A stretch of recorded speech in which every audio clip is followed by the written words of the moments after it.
Gas tank painted and redone, sealed back up.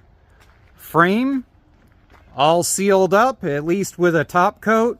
Really, in all honesty, it needs a third coat on it, but it's got like a 1.5 coat going on right now. But we're going to end up scuffing up a bunch of this area as we try and build the back. And so that's why it is I'll do a finish coat later. Now, they say that the difference between a hot rodder and a regular mechanic is a hot rodder can look at something and see all the things it can be used for. A mechanic can only order parts and install them. That is where we're at today. This is a floor, and it turns out on this model of van that it's a transition year model and nobody supports making a floor for this. Therefore, that old piece of 1970s shelving that came out of my garage is going to be made into a floor. Let's get started. Now, the first thing I'd like to point out if you're going to be doing this is I have a brand spanking new plasma cutter. You will not see me using it on doing this project unless I am in an area I know is perfectly open and I am just blasting out big chunks. The reason being, a plasma cutter does not care how many layers there are. It makes the same noise, same consistency, same everything. On the other hand, if you're using a grinder, a reciprocating saw, a saber saw, any tool of that nature, you can hear the difference as you hit different layers of metal. Case in point, as I go to cut this out, I need to cut out this edge and then see if I can find where the weld points are and break it free from this little subframe that's in this cab. If I go along with a plasma cutter, I'm just going to torch right through everything and create tons of extra work later. Now, I know there's going to be comments down below about how people started doing this and it was just demoralizing and everything. I get it. I totally understand. This is literally just 1 hour of work. I've only actually hit one solid patch of steel right there and right there in the entire hour of processing through this. But you gotta keep cutting it back until you finally hit something solid that your welder will work with. This right here, like there's a solid patch right in here, but yet all of this is gone.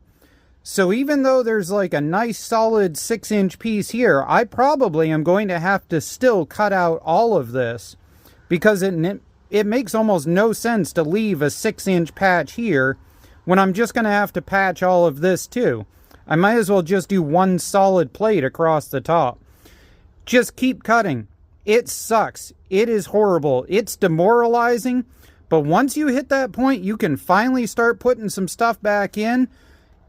You'll be okay. Well, the sun is going down on day one of this whole fiasco. And we haven't gotten cutting those up yet. But we did get all of this pretty much cut out as far as it's going to be. So everything's been cut back until we hit solid metal that we can weld to. I'm not going to sugarcoat it. I am not going to be butt welding most of this. It is going to be overlapped welds. And then I am going to go over the whole thing with Rust-Oleum's new rubber coat that I've used on a couple of projects now. And we're going to see if the rubber coat from Rust-Oleum binds into this and covers everything up. There will be some black Rust-Oleum or whatever color I happen to grab that goes on it first before I put the rubber coat on. But you guys get the idea. Over in there was really only just a small little area that was too bad. That right there has not rusted all the way through. It needs to be re-ground across the top at least once or twice more before I'm done today. And then I'm going to cover it over with this Total Boat rust primer that I've talked about in the past. It's what I did the whole frame with and then sprayed with Rust-Oleum. This stuff is amazing. I love it. Ultimately, I would love to spray this down, get it all coated, and give it like a good solid 48 hours to solidify before I start going back across with welding in sheet metal. But due to weather, we don't have that kind of timeline. So we'll see how many acid fumes burning off I cause myself and whether we're capable of doing it in less than 12 hours away. Look at this cool new toy that Vevor sent us. This is cool. It folds up. It's got a tripod in the bottom of it. You got a carrying handle, and you can even hang it off of the carrying handle up on a shop wall or something. And then this is a pull-up, and then sets in, and you pull this up in order to go back down. It's got the adjustment here so that you can spin it, and that's got like a full foot worth of extra on it. And it goes to almost like 5 foot tall. That thing is really cool. I can't wait to play with this. I mean, doing exhaust is going to be a lot nicer. When we go to put that rear cab piece on, we're going to be able to go and just lift it up and down in nice little increments and have it solid. It really wouldn't take very much to make a top plate for this that's like square. Because I bet we could set something so it goes over the top of this, like a flat cap, and then we could weld things onto it or whatever that we want without having to remove this. I really like that thing. Thank you, Vevor. We appreciate your sponsorship. Here we go, start of day 2. We're going to be learning on the fly here with the HITBOX Welder for today. And unfortunately, the dew settled in just before the rust converter could fully set up. So most of it has converted without too much of an issue. So we're going to be dialing in on the HITBOX today. Now, this thing's claim to fame is that supposedly it's as good as a Hobart 140. And I have done many sections of sheet metal and flooring sections with my Hobart 140. So we're going to see if this thing holds up. Now, because we did a treatment on this, it's going to have a glaze on it that's not going to want to weld through, obviously. So we've got a couple of different options. We've got a little grinder. We've got the big grinder. We've got a couple of different ways in order to be able to do things. The other thing is to set it up for spot welds and drill directly through so that you know you've got a clear shot, and then go from there. Another thing that I wanted to point out is that if you're dealing with little patches like this, sometimes what is really easy to do is just take some really wide masking tape over the top of the little patch, then cut out on the exact edges of the masking tape, and then just stick that right directly on the piece of metal that you need to cut up. So just cut that edge out and pull it out of there, stick it on the piece of metal, and cut it out. There's tons of different tricks to doing this. You can use cardboard, you can use poster paper, you can use masking tape in order to figure out the small ones. Everybody's got their favorite tricks. Feel free to comment down below what yours is. I think what we're going to do is we're going to start on this side. This is the most intact side, so I figure it's the best side to learn the welder on, and we'll go from there. Not sure if you can see this, but one of my favorite things about using poster board is that grungy fingers, you can press and crease. Oh, there we go. You can press and crease exactly where the edge is to cut out. See, grungy gloves are good for something. There we go. Sorry about the lighting, but we got that cut out with the plasma cutter from HITBOX. Now, one quick note is that this is not the torch that came with it. There seems to only be about one little itty bitty nitpicky gripe about these that is starting to show up, and it is that the rubberized coating that is on the outside of the torch that comes with it is, well, for lack of a better term, it's grippy. And it's hard to work with. It doesn't move across the surface of things very well. So for the giggles of it, this is a $35 torch from banggood.com. It's just a regular P31 torch, and it works with the HITBOX without any issue whatsoever. So if you want a torch with a different outside covering, there you go, that's the answer.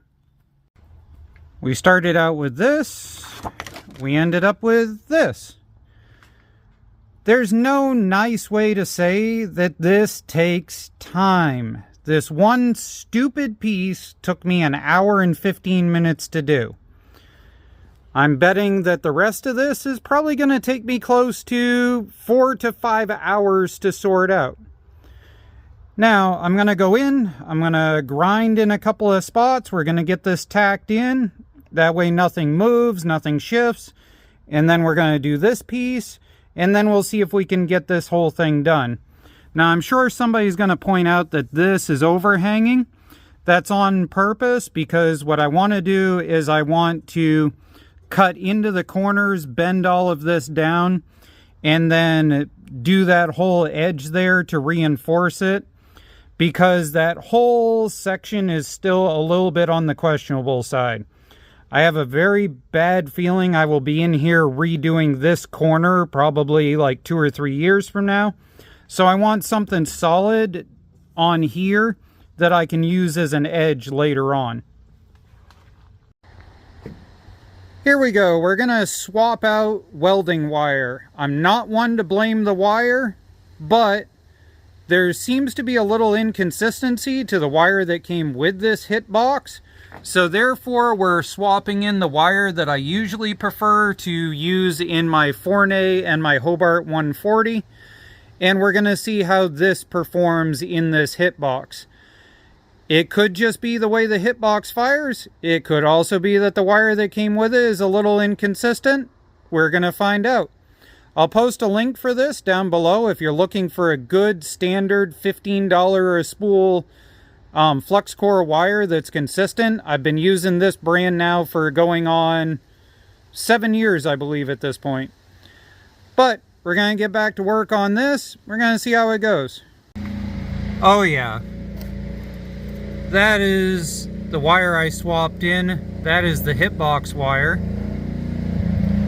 That is the wire I swapped in versus the HITBOX. HITBOX wire I swapped in.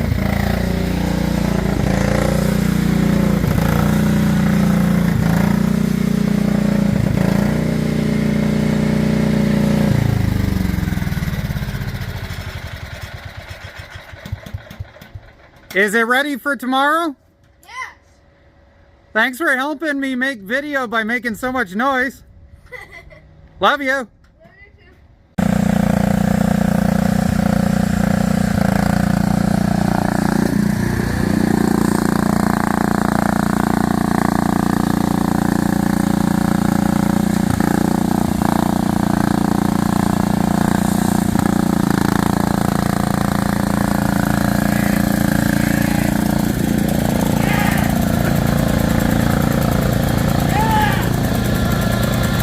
Alright, I got taught this by an old hot rodder like 25 years ago. This definitely is not my technique. But what he did was he took a rubber mallet and he would set it next to where the spot weld was. And then he could set his gun so it was right there where he needed to start his spot weld. That way he could press on the metal and make sure it was firm as he spot welded it. And of course my helmet didn't come down. There we go. Alright, and just like...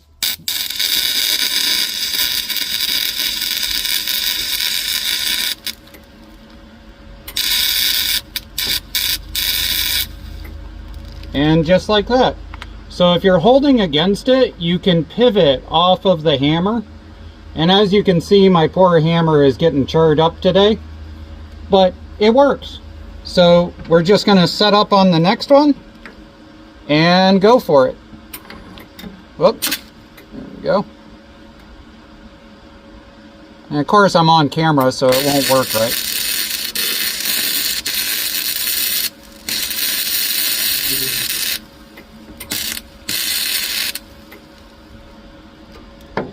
There we go. Yep. Welding wire change made all the difference in the world. So I got a whole ton of finish welds to do all over that section. I'm not going to bother you guys with that. I've got to figure out some sort of little fill-in right there. The lower part of this is just a lost cause, so I'm literally just tacking something in to keep the mud from splashing up. And we're going to have to figure out something to do about this later. The problem is my feeling on this after poking around is that all of that section has got to get cut out and rebuilt. And that's just a kettle of fish that I am not into cooking up right now. Now, I do need to do a tiny little piece in here probably still. But otherwise than that, we're going to finish up a bunch of welds. We're going to paint it all with some Rust-Oleum black. And then we're going to coat it all with a rubber coat and call it good. There we go, all painted up with a brush and some Rust-Oleum.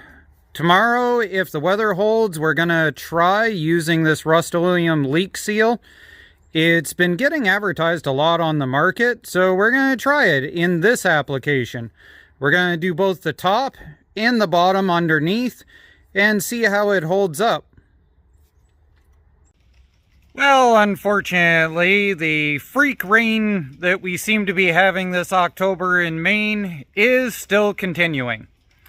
Got about a 3-day outlook of just plain drizzle coming in, so we're probably not going to be able to do the rubber coating anytime soon.